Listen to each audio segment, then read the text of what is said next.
बिस्मिल्लाहिर्रहमानिर्रहीम। अस्सलाम वालेकुम स्टूडेंट्स, हम सीख रहे हैं क्लास 6 साइंस। इसके चैप्टर नंबर 12 सोलर सिस्टम दिया हुआ है। आज की इस वीडियो में हम इसको कंप्लीट सीखेंगे, ठीक। इसके अलावा बाकी वीडियोस का लिंक आपको डिस्क्रिप्शन में मिल जाएंगे, आप वहां क्लिक करके वो भी देख सकते हैं।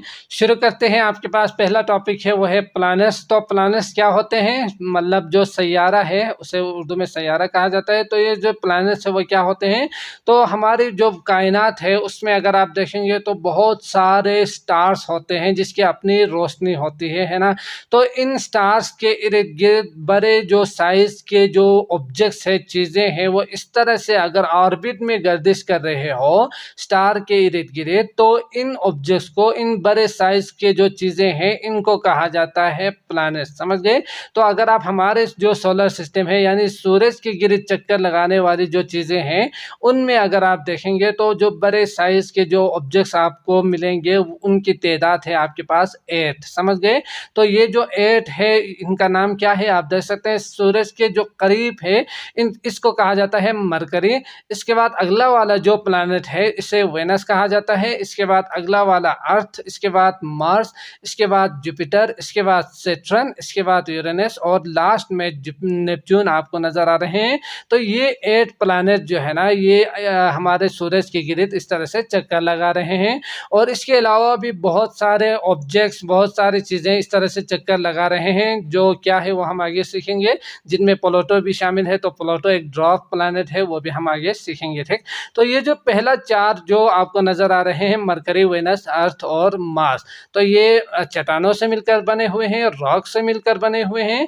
तो इनके लिए आपने एक नाम, एक ख़ास नाम देना है, वो क्या है, इनर प्लैनेट्स कहा जाता है। समझ गए। तो ये लफ्ज़ आपने याद रखना है, ये रॉक से मिलकर बने हुए हैं। और बाकी ये जो 4 आपको नज़र आ रहे हैं ये गैस और बाकी जो गैस ज्ञान भी कहा जाता है इनको, तो ये गैस से मिलकर बने हुए हैं। इसका ज़्यादातर जो हिस्सा है वो गैस है, इसीलिए इनको आउटर प्लैनेट्स या गैस ज्ञान भी कहेंगे, ठीक। तो ये नाम आपने याद रखने हैं। पहला जो 4 है वो रॉक से मिलकर बने हुए हैं, चट्टानों से, या इसे रॉकी प्लैनेट्स भी आप कह सकते हैं, है ना। और इनको गैस ज्ञान भी आप कह सकते हैं। तो ये जो 4 है इनको इनर प्लैनेट्स, और बाकी ये जो 4 है जो कि सूरज से दूर है तो इनको आउटर प्लैनेट्स आप कहेंगे, ठीक। तो ये आपने याद रखने हैं। इसके बाद इनकी क्या क्या खुसूसियात है, साइज के हिसाब से उसका टेम्परेचर क्या है, उसका जो दिन चेंज हो रहे हैं, तो ये 3 कैरेक्टरिस्टिक्स को हम 1 बाय 1 अच्छी तरह से सीखते हैं, ठीक। तो अगर हम इन प्लैनेट्स के जो कि 8 आपके पास नज़र आ रहे हैं, इनकी साइज़ अगर आप देखेंगे, या इसे मास ही कहेंगे तो बेहतर होंगे, है ना। तो ये जो है इसका जो साइज़ है वो कितना होंगे, तो सबसे ज़्यादा जिसका साइज़ ज़्यादा है वो है आपके पास जुपिटर। समझ गए। तो ये कितना है उसके लिए अगर हम बात करें हमारे अर्थ की, तो इस तरह के 1300 के करीब, अगर हम 1300 या 1300 के करीब इस तरह के ज़मीन को जो है ना अगर हम मिक्स करेंगे, इस तरह से बाल की तरह बनाएंगे मिक्स करके, तो ही ये जुपिटर के साइज़ के बराबर होते हैं। समझ गए। तो ये चीज़ आपने याद रखनी है। तो 1300 गुना ज़्यादा है हमारा जो अर्थ है उससे जुपिटर। समझ गए। तो जुपिटर की साइज़ इतनी ज़्यादा है, और उसका जो सबसे छोटा जो साइज़ है वो है आपके पास मरकरी। तो ये 2 चीज़ें आपने याद रखनी है। बाकी आप देख सकते हैं जुपिटर, सैटर्न उसकी साइज़ उससे थोड़ा छोटा है, और यूरेनस की, फिर नेपच्यून, फिर अर्थ, फिर वेनस, मार्स और मरकरी, इसकी साइज़ इस तरह से है, ये आपने याद रखनी है।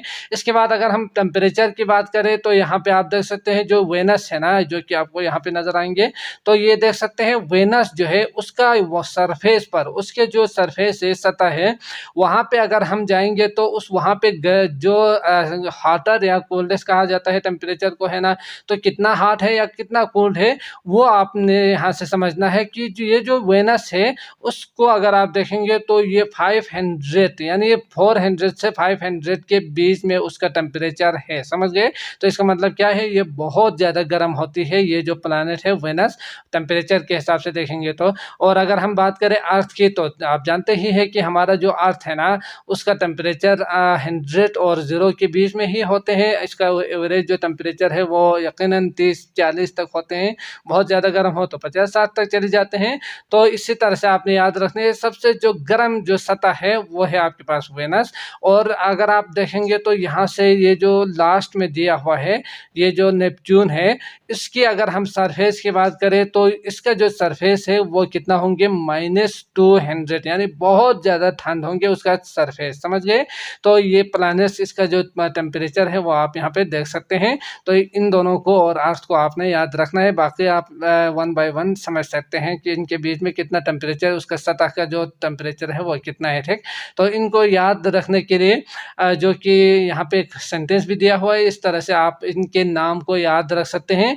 My very educated mother just served us noodles, तो ये आपने याद रखना है। फिर यहाँ पे जो पहला लफ्ज़ है उसके हिसाब से आपने बतानी है, किस तरह से, मरकरी, वेनस, अर्थ, मार्स, जुपिटर, सैटर्न, यूरेनस और नेपच्यून। तो इस तरह से आप 8 जो प्लैनेट्स है इनको आप याद रख सकते हैं, ठीक। इसके बाद जो डेज, इसका रिवोल्यूशन कितना है वो देखते हैं। तो अगर प्लैनेट्स को अगर हम अर्थ के हिसाब से देखेंगे तो आप देख सकते हैं अर्थ 24 आवर्स एक डेज, यानी एक चक्कर मुकम्मल करते हैं, तो यकीनन 24 आवर्स लेते हैं। इसी तरह मरकरी जो है एक चक्कर 59 डेज में वो मुकम्मल करते हैं, जुपिटर 10 आवर्स में और यूरेनस 18 आवर्स में, नेपच्यून आपको नज़र आ रहे हैं 19 आवर्स में वो क्या करते हैं, एक पीरियड लेते हैं, रोटेट करते हैं, समझ गए। तो 19 घंटे में मतलब जल्दी करते हैं ना, 10 आवर्स में, तो ये बहुत ज़्यादा तेज़ होंगे इसका रोटेशन, और यकीनन ये जो है वो बहुत ही स्लो होंगे। तो इस तरह से आप समझ सकते हैं। और इसी तरह पीरियड ऑफ रिवोल्यूशन, एक गर्दिश जो है वो कितना करेंगे, तो यकीनन आप जानते ही हमारा अर्थ जो है वो सूरज के गिर्द इस तरह से 365.8 तो इशारे कुछ और नहीं तो 365 डेज के बाद ये एक चक्कर मुकम्मल करते हैं ना। और इसी तरह अगर बाकी सैयारों को देखेंगे तो मरकरी की जो है वो 88 डेज में एक चक्कर को मुकम्मल करते हैं। और इसी तरह नेपच्यून को देखेंगे तो 165 साल लगते हैं एक चक्कर को मुकम्मल करते हुए, क्योंकि ये बहुत ज़्यादा दूर है ना सूरज से। तो इसी तरह ये जाते जाते इस तरह से यहाँ पहुँचते पहुँचते बहुत ज़्यादा टाइम लगते हैं, 165 ईयर्स लगते हैं उसी मुकाम तक पहुँचते पहुँचते, समझ गए। तो इसको आपने याद रखना है, तो आप समझ सकते हैं। इसके बाद अगर हम देखेंगे तो ये जो आपको नज़र आ रहे हैं ये जुपिटर, इसकी जो साइज़ की यहाँ बात हो रही है, तो आप देख सकते हैं ये जो है इसका कितना साइज़ कितना है, ये 11 टाइम्स उसका डायमीटर ऑफ अर्थ से ज़्यादा है, समझ गए। अर्थ की जो डायमीटर है उससे 11 टाइम्स ज़्यादा है। और अगर हम देखेंगे तो इसका जो 1300 अर्थ जो है ना, इसके अंदर आप इसको समा सकते हैं, इसके अंदर फिट कर सकते हैं, इतना ज़्यादा इसका साइज़ बड़ा है। तो ये आपने याद रखना है, जो कि Jupiter has a diameter about 88,695 miles है, तो इसको भी आपने याद रखना है, ठीक। इसके बाद यहाँ पे आप देख सकते हैं वीनस इज़ द हॉटेस्ट, बहुत ही गर्म, जो कि हमसे कराए हैं। नेपच्यून बहुत ही कोल्डेस्ट है। और इसके बाद mercury is the smallest planet, जो कि हमने देखा, और तो इनको आपने याद रखनी है।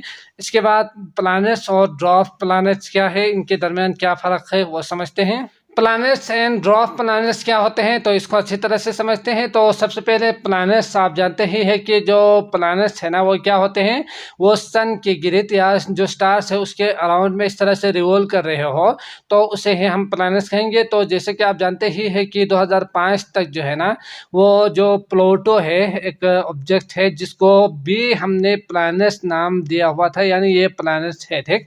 इसके बाद 2006 में जो साइंसदान है उन्होंने फैसला किया, उन्होंने यकीनन देखा, अच्छी तरह से एडवांस जो टेक्नोलॉजी है उसकी मदद से देखा, तो पता चला कि उसके अराउंड में, इसके इर्द गिर्द और भी इस तरह के ऑब्जेक्ट्स मौजूद थे जो कि उसके साथ साथ इस तरह से चक्कर लगा रहे थे, ठीक।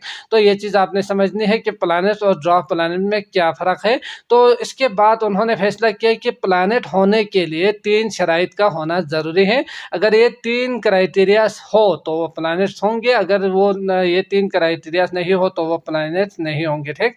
तो पहला क्या था कि वो सन के गिर्द या स्टार्स के गिर्द इस तरह से चक्कर रिवॉल्व कर रहे होने चाहिए यकीनन। दूसरा, उसका जो is large enough that is gravity puts it into the shape of sphere, तो उसका शेप जो है स्फीयर होना चाहिए, जो ग्रेविटी हम सीखेंगे। It must B big enough that is gravity, तो इसको समझने के लिए यकीनन जो अर्थ है, अगर आप अर्थ के जो ये प्लैनेट है ना, क्योंकि इसके जो करीब जो है एक ऑब्जेक्ट जो कि आप जानते ही है मून, जो कि क्या कर रहे हैं, इसके गिर्द गर्दिश कर रहे हैं। क्योंकि इसकी ग्रेविटी की वजह से खास जो फोर्स है अप्लाई करने की वजह से ये क्या करते हैं, इसके इर्द गिर्द ऑर्बिटल फॉर्म में गर्दिश कर रहे हैं और साथ साथ ये सन के गिर्द भी इस तरह से घूम रहे हैं। ठीक, तो इसीलिए इस जो ऑब्जेक्ट है, ये जो चीज़ है, इसे हम अर्थ का नाम देंगे। अगर यही चीज़ जो है ना, अगर मून यहाँ पे होता, अर्थ यहाँ पे, और साथ इस तरह से सन के गिर्द चक्कर लगा रहे होते, तो यकीनन ये प्लैनेट्स में हम शामिल नहीं करते, इसे भी हम ड्राफ्ट कहते हैं। ठीक, तो ये चीज़ आपने याद रखनी है। उसके नेबर्स में जो चीज़ें हैं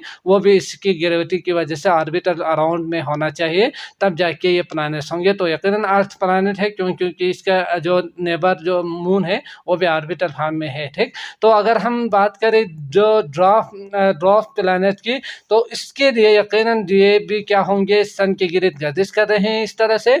और दूसरा जो है, इसका भी मास है यकीनन, तो ये स्फीयर भी है। और तीसरा जो पॉइंट है वो इसमें नहीं था, इसीलिए हमने इसे प्लैनेट से निकाल के ड्वार्फ प्लैनेट में शामिल कर दिया है। ठीक, वो क्या था कि इसके आसपास जो ऑब्जेक्ट्स है वो इसी के साथ साथ इसका ग्रेविटी इसके ऊपर कोई इफेक्ट नहीं कर रहे थे। अगर मैं सादा अल्फाज में कहूँ तो ये इसी के गिर्द ऑर्बिटल फॉर्म में नहीं था, उसके जो करीब जो ऑब्जेक्ट्स है वो, इसीलिए इनको हमने यहाँ से निकाल दिया है और ड्वार्फ प्लैनेट में शामिल किया गया है प्लूटो को। समझ गए? तो ये चीज़ आपने अच्छी तरह से समझना है। तो ये फ़र्क होते हैं, तो इसका जो डिफरेंस है वो भी उन्होंने दिया हुआ है, तो इनको एक बार रीड करते हैं।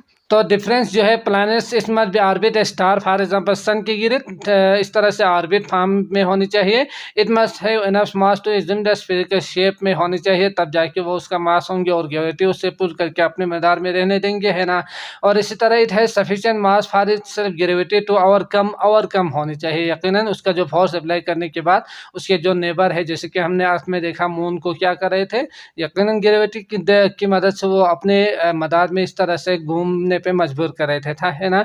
तो ये चीज़ यहाँ ड्वार्फ प्लैनेट में मौजूद नहीं है। It has not clear the neighbourhood around this orbit and it's not a moon. समझ गए? तो ये चीज़ आपने याद रखनी है। इसके बाद आपके पास कॉमेट्स, एस्टेरॉयड दिया हुआ है, तो इनको भी समझते हैं। हमारा जो सोलर सिस्टम है उसमें अगर हम देखेंगे तो बहुत सारे ऑब्जेक्ट्स इस तरह से रिवॉल्व कर रहे हैं, इस तरह से सन के गिर्द चक्कर लगा रहे हैं, है ना। तो इनमें हमने देखा कि प्लैनेट्स होते हैं, ड्वार्फ प्लैनेट्स है। इसके अलावा बहुत सारे जो ऑब्जेक्ट्स है वो भी सन के गिर्द इस तरह से चक्कर लगा रहे हैं। तो इनमें से एक जो है वो, उसका साइज जो है वो बहुत बड़े होते हैं। और ये जो है दो चीज़ों जो कि आपको नज़र आ रहे हैं, रॉक और मेटल से मिलकर बने हुए हैं। ठीक, तो ये जो रॉक और मेटल से अगर कोई ऑब्जेक्ट बने हुए हो जो कि सूरज के गिर्द इस तरह से चक्कर लगा रहे हो, तो इनको कहा जाता है एस्टेरॉयड। तो सादा अल्फाज में यही कह सकते हैं कि ये रॉक और मेटल से मिलकर बने हुए हैं। समझ गए? और इसका जो शेप है वो यकीनन गोल भी हो सकते हैं और इरेगुलर जो शेप है वो भी हो सकते हैं। और ये इसका जो यकीनन सूर्यल 100 kilometre across while other the much smaller, कुछ बहुत छोटे हो सकते हैं और बहुत बड़े भी हो सकते हैं, ना। तो ये चीज़ आपने याद रखनी है। तो जो साइंसदान है वो सोचते हैं कि पहले ये प्लैनेट्स था, फिर ये ब्रोक अप हो चुके हैं, यानी छोटे छोटे टुकड़ों में डिवाइड होके फिर इस तरह से चक्कर लगा रहे हैं। ठीक, तो ये होते हैं आपके पास एस्टेरॉयड, जो कि एक अहम जो पॉइंट है वो आपने याद रखनी है, रॉक और मेटल से मिलकर बने हुए हैं। इसके बाद हम जो मेट्रॉयड की बात करें तो इसके जो बहुत ही छोटे जो टुकड़े होते हैं जो कि आपको यहाँ पे नज़र आ रहे हैं, तो ये जब अर्थ के या किसी प्लैनेट के सरफेस जो एक ख़ास एटमॉस्फेयर होते हैं ना, वहाँ पे जब दाखिल होते हैं तो ये कुछ इस तरह से जल जाते हैं और ये ख़त्म भी हो सकते हैं और कुछ यहाँ ज़मीन तक पहुँचते हैं। तो ये बहुत ही छोटे होते हैं, तो इनको आपने याद रखने हैं। आपको यहाँ पे नज़र आ रहे हैं कि इनको हम क्या कह सकते हैं, फॉलिंग स्टार भी कह सकते हैं, तो ये आपने याद रखने हैं। इसके बाद अगला जो है वो है आपके पास कॉमेट्स। तो कॉमेट्स और एस्टेरॉयड को आपने अच्छी तरह से डिफरेंस जो है वो आपने याद रखनी है। तो कॉमेट्स क्या होते हैं वो समझते हैं।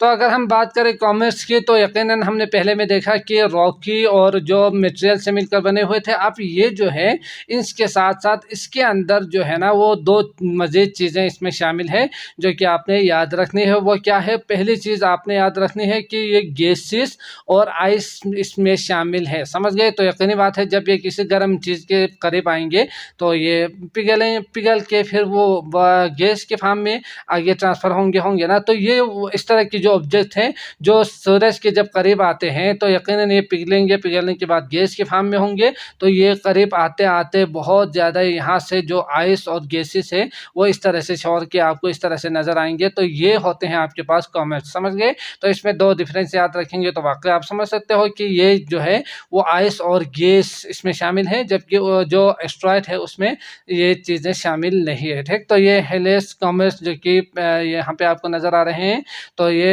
है, आपने इसको अच्छी तरह से स्टडी करना है, देखना है कि ये 1758 में पहली टाइम इसको आइडेंटिफाइड किया था, एडमोंड हेले आइडेंटिफाइड किया था, तो इसी के नाम से हेले रखा हुआ है, समझ गए। तो इसको आपने अच्छी तरह से ध्यान में रखना है। इसके बाद आते हैं सैटेलाइट्स को समझते हैं। तो सैटेलाइट्स का मतलब क्या होते हैं, किसी भी ऑब्जेक्ट्स की गिरद किस तरह से कोई भी दूसरा ऑब्जेक्ट चक्कर लगा रहे हो। जैसे कि आप जानते ही है मून अर्थ की गिरद चक्कर लगा रहे हैं, और जबकि ये दोनों सन की गिरद चक्कर लगाते हैं ना, तो चक्कर लगाने वाले जितने भी ऑब्जेक्ट्स है उसको उसी का क्या कहा जाता है, सैटेलाइट कहा जाता है। ठीक, तो ये चीज़ आपने याद रखनी है। तो ये दो तरह के होते हैं, एक होते हैं नेचुरल जो कि यकीनी बात है कुदरती होते हैं, पहले से मौजूद है, जब से बना है ये इसी तरह से गर्दिश कर रहे हैं। और दूसरा जो हम इंसान खुद बना के ना इसको ज़मीन के ऊपर भेज देते हैं मुख्तलिफ काम करने के लिए। ठीक, तो ये जो है इसे आर्टिफिशियल कहा जाता है, मसनूई जो इंसान बना के इसको ऊपर भेज देते हैं मशीनगिरी के फार्म में है ना, तो ये मुख्तलिफ काम करते हैं। ये जो सेटेलाइट है वो, तो इसे आर्टिफिशियल कहा जाता है। ये क्या क्या काम करते हैं वो हम देखते हैं। तो जो आर्टिफिशियल सैटेलाइट्स होते हैं ना, उनका काम क्या होते हैं, मुख्तलिफ काम को वो करते हैं। ये हमें बहुत ज़्यादा फ़ायदे पहुंचाते हैं, किस तरह से, जैसे कि आप देख सकते हैं ये रिसर्च करते हैं जो स्पेस है वहाँ, उनके जो मुताला करके वहाँ पिक्चर लेके हमें भेजते हैं। यकीनन आप जो हम जानते हैं हमारे सोलर सिस्टम के बारे में, गैलेक्सी के बारे में, इसी वजह से ही हम जानते हैं। ठीक, तो इस तरह की रिसर्च करते हैं। और वेदर के बारे में, जो मौसम का जो हाल है, बारिश होंगे या नहीं होंगे, मौसम गर्म सर्द, ये सारी चीज़ें ये जो सैटेलाइट है ये हमें प्रोवाइड करते हैं। और इसी तरह जो हम घर में टीवी देखते हैं यकीनन, तो ये ऑडियो और वीडियो हमें ट्रांसफ़र करते हैं, वहाँ से लेने के बाद हमें हमारे घरों तक पहुँचाते हैं। ठीक, इसके अलावा आप देख सकते हैं कि ग्लोबल जो जीपीएस कहा जाता है उसे, तो ये भी काम करते हैं। Earth observation satellite map and display our planet resource. ठीक, तो ये बहुत सारे काम करते हैं इस तरह के, समझ गए। तो सैटेलाइट्स के जो कुछ पार्ट्स हैं उसको भी हम देखते हैं। तो यहाँ पे आप देख सकते हैं सैटेलाइट के दो अहम जो पार्ट्स है वो है natural satellite, artificial satellite. Natural में आप जानते ही है कि ये जो भी कुदरती जो रिवॉल्व कर रहे हैं, तो उसमें मून जो है वो अर्थ की गिरद चक्कर लगा रहे हैं, तो ये नेचुरल होंगे। आर्टिफिशियल में आप देख सकते हैं एस्ट्रोनॉमिकल सैटेलाइट, वेदर सैटेलाइट जो हमने अभी बात की, नेविगेशन सैटेलाइट, कम्युनिकेट सैटेलाइट। तो इसके बाद कम्युनिकेट करने के लिए यकीन ऑडियो और वीडियो जो फॉर्म में एक जगह से दूसरी जगह ट्रांसफ़र होंगे। इसके बाद navigation to find the path and position in space and ocean, जो रास्ता दिखाते हैं वो यकीनन। Weather satellite to get weather forecasting, तो to study the distance stars and galaxies. तो ये इसका जो काम है, वर्क है, वो क्या करते हैं, जो डिस्टेंस है, फासला है स्टार्स और गैलेक्सीज का, वो उसको जांच के उसकी स्टडी करके फिर हमें पहुंचाते हैं। ठीक, तो ये मुख्तलिफ किस्म के जो आर्टिफिशियल सैटेलाइट्स है इनको आपने याद रखनी है। इसके बाद आपके पास ट्राई इट आउट और एक्टिविटी दिया हुआ है, तो इन दोनों को रीड करते हैं।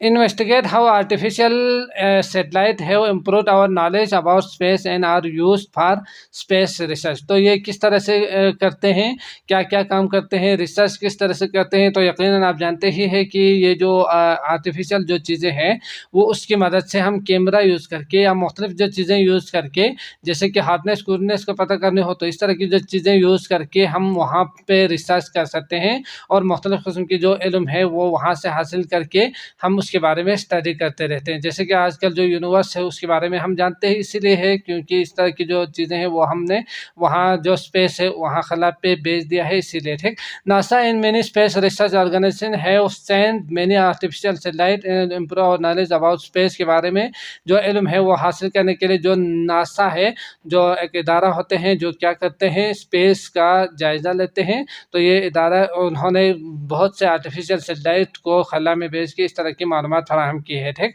All the space research by NASA is accessible for free to everyone. अगर आप जाना चाहो तो यकीनन यहाँ पे ऑनलाइन आप यहाँ देख सकते हैं, तो स्पेस के बारे में रिसर्च आप भी कर सकते हैं। ठीक, तो इसके बाद find out about space probes and space telescope, look at image send by Voyager 1, Voyager 2, Hubble telescope and James Webb telescope, जो कि आपने अभी देखा पिक्चर्स में, तो इनको आपने पिक्चर्स में देखनी है नेट पे सर्च करके। ठीक, तो ये आप कर सकते हो अगर आपके पास इंटरनेट की सहूलत तो यकीनन होंगे, आजकल तो यकीनन हर जगह मौजूद होते ही है। तो formation of the 3D models of the solar system, तो किस तरह से आप बना सकते हैं, तो इसके लिए आप इस तरह से बना सकते हैं अपने क्लासरूम में कागज़ की मदद से, और उसका साइज़ को आप जान सकते हैं, अच्छी तरह से समझ सकते हैं। ठीक, तो ये आप बना सकते हो, तो बनाइएगा।